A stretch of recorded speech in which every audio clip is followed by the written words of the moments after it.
Magandang hapon po sa bawat isa sa atin. Dito po ulit tayo sa ating daily Bible study. Dito po sa Rema Fields tuwing alas 4 po ng hapon. So yun. Ngayon po, sa number 3 po, no, yung pinaka-topic natin, sabi niya pong ganon, ay 7 abundant promises from Psalms 23. So yan po, yung 7 abundant promises daw from Psalms 23. So yan, ayun po yung una na tinalakay nga po ni Pastor JP at ni Pastora Sheila. Yung verse, chapter 23 verse 1, no? Yung the Lord is my shepherd, I shall not want. Amen po. Doon po sinabi ni Pastor JP sa number 1, ang Diyos ay hindi kanya pagkukulangin sa kapahingahan. Amen. Yung isang bagay na yon, habang pinapakinggan mo po, nagrema sa akin. Kasi makikita po natin dito sa awit 23, karamihan po, lalo na siguro pagka-worker or pastor, karamihan sa atin ay ito ay kabisado. Amen po. At syempre, umaasa rin po kami, o ako, na ang bawat isa sa atin ay alam ito. Amen. Noong time, kumbaga, isang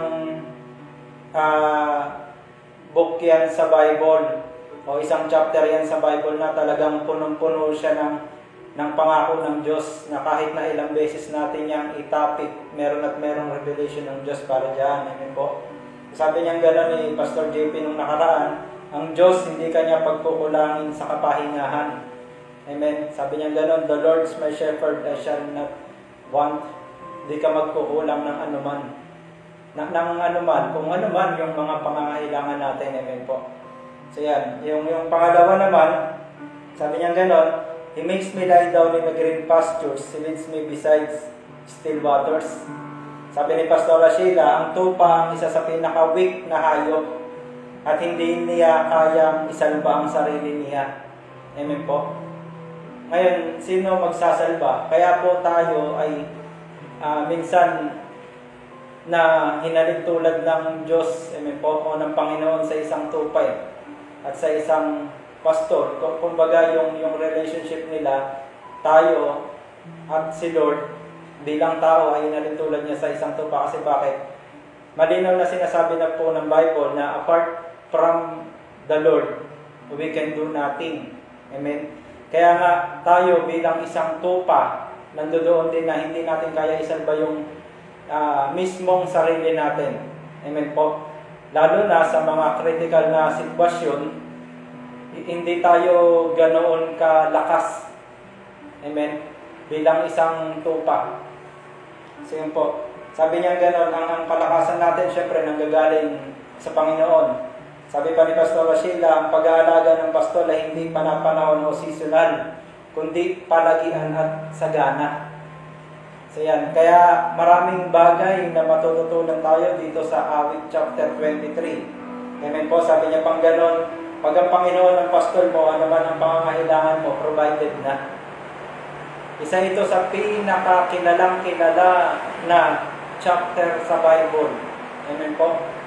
Kumbaga, sikat na sikat yan, Psalms 23, kahit sinong mga leaders ng church, nagbabasa ng Bible, talagang minsan nilalagay pa yan sa sasakyan, sa motor, o kung saan, para makita nila na ito yung pangako ng Diyos. Amen po. Ngayon po, sa number 3, sabi niyang gano'n, dito na po tayo. Sa number 3, sabi niyang gano'n, I shall not lack guidance. Sa number 3 po, yung verse 3, basahin ko, sabi niya, He restore my soul. He leads me in the path of His righteousness, for His name's sake. Amen po. Tayo po bilang isang tupa, at ang Panginoon bilang isang pastor natin, inaakay niya tayo doon sa mga matuwid na landasin. Doon sa kung saan yung landas o yung daanan na hanggat maaari, amen po, hindi tayo mahihirapan sa paglalakbay o sa pag-abante natin sa buhay. Sabi niya pong ganon, ang isang pastor daw, sabi niya, if a shepherd does not constantly guide the sheep into good pastures, the sheep will die. Amen po. Ang isang pastor, sabi niya ganon, ang isang shepherd, kung hindi niya constantly na maigagayad. Kasi bakit? Alam naman na po natin, marami na tayong background pagdating sa attitude ng sheep o ng tupa po. Amen. Kaya nga, ang isang pastor, kailangan lagi niyang iginagayad yung tupa niya doon sa magandang pastulan. Amen. Kasi bakit? Depende sila eh. Masyadong naka-dependent yung mga tupa doon sa pastor nila na kung ano yung mga hindi nila kayang gawin. Amen po. Kasi bakit? Pag hindi ito na-guide ang mga tupa ng maayos, maaari itong mamatay. Kahapon po, sabi ni Pastora Sheila, ang mga tupa ay hindi siya, hanggat maaari, hindi siya dapat doon uminom sa mga umaagos na ilog. Kasi bakit? Mamaya tumawid yan, hindi niya na alam, tatangayin na yan. Amen? Kaya nga, dinadala niya doon sa mainam na pastulan doon sa quiet waters, ibig sabihin, yung tubig na hindi siya gumagalaw o hindi siya umaagos. Amen po, para safe yung tupa. Yun po yung ibig sabihin niya. Amen po, dahil mamamatay maging tayo.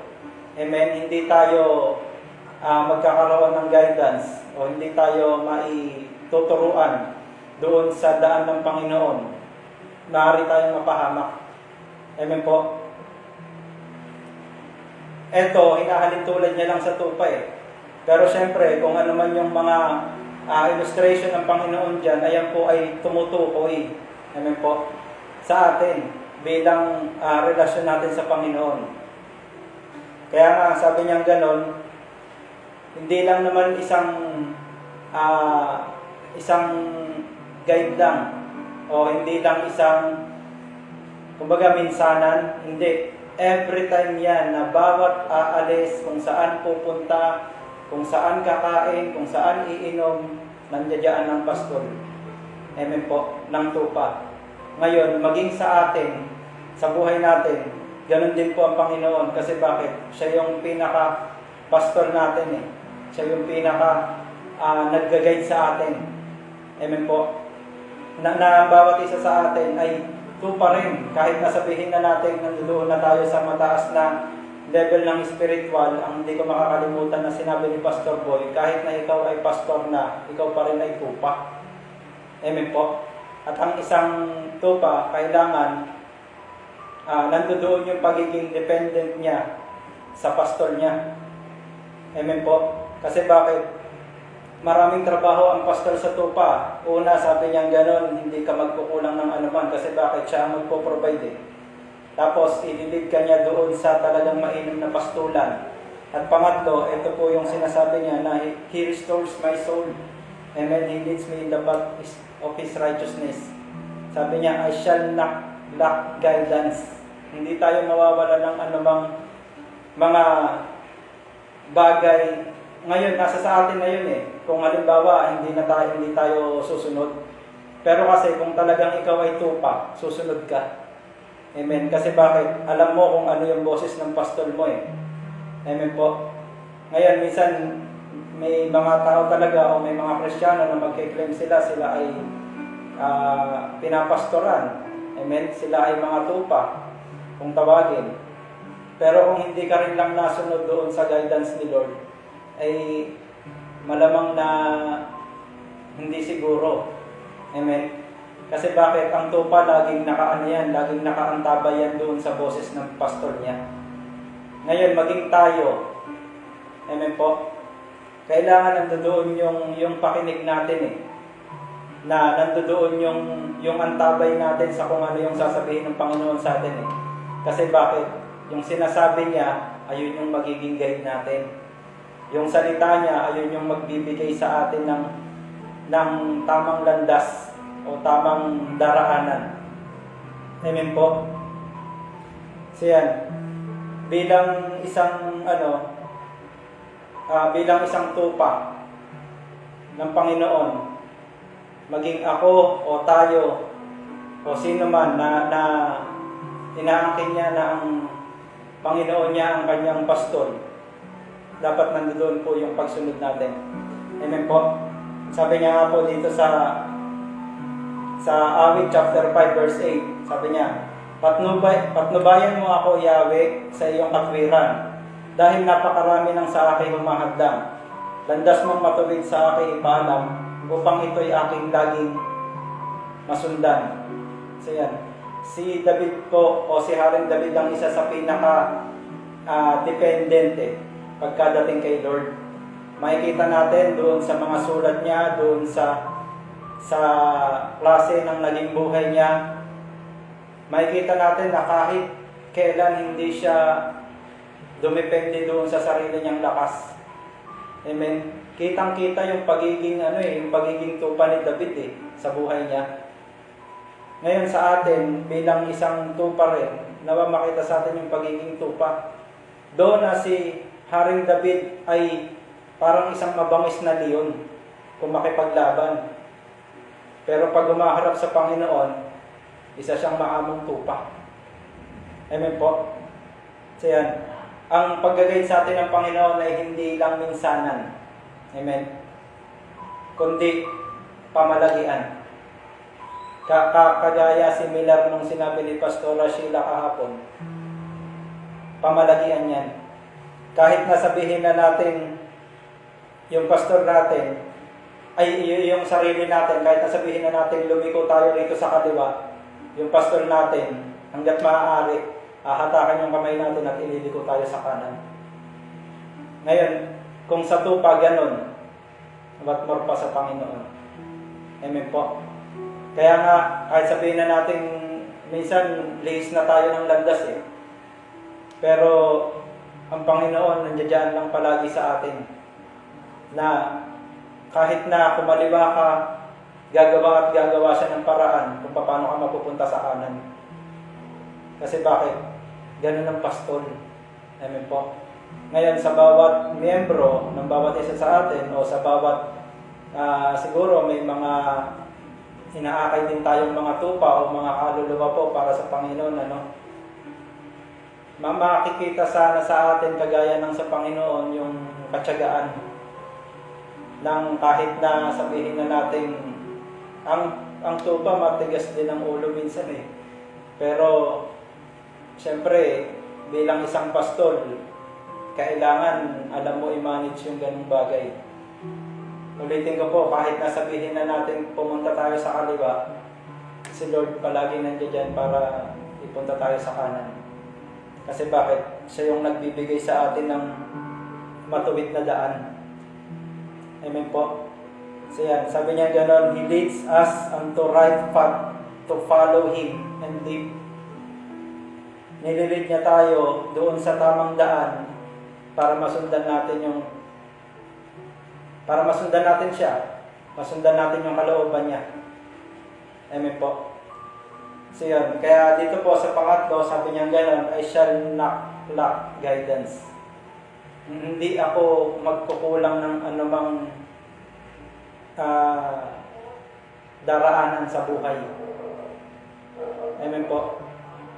Ulitin ko po, kahit na ang Diyos o kahit na ang minsan dadaan tayo rito sa kaliwa, ang Diyos gagawa siya ng paraan para mapunta tayo rito sa kanan. Kasi bakit? Tupa niya tayo Kasi kung hindi niya tayo tupa, hindi niya tayo pagtsatsagaan.